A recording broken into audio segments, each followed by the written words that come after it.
پی آئی اے corporation ترمیمی بل متعلقہ committee کو بھجوا دیا گیا ہے۔ پی آئی اے کا 40% حصہ کنٹرول پرائیویٹ سیکٹر کو دینا چاہیے۔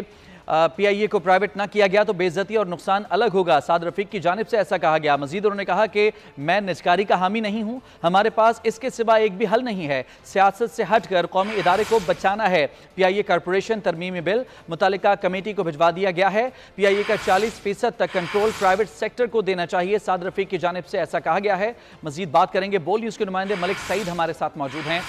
ملک سعید بتائے گا سعد رفیق کی جانب سے مزید کیا کہا گیا اس معاملے پر؟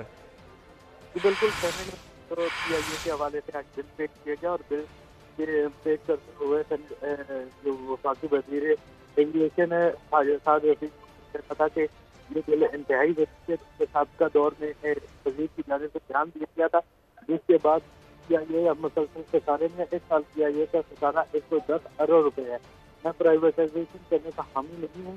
442 ارب روپے کا قرضہ جسے ہے دینے کے لیے بھی قرضہ دیا جاتا ہے۔ کوئی ملازم روزگار نہیں اور اس کا پی آئی اے کے پاس فارن ڈائریکٹ انویسٹمنٹ نہیں ہے۔ ہمارے پاس 28 جال پوری دنیا میں ایک جال تک ہمیں پر دینے نہیں دیا۔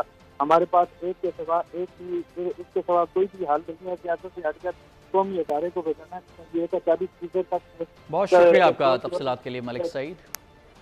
اور خبر ہے کہ پرویز الہی کی نظر بندی کے خلاف درخواست پر سماعت ہوئی ہے۔ عدالت نے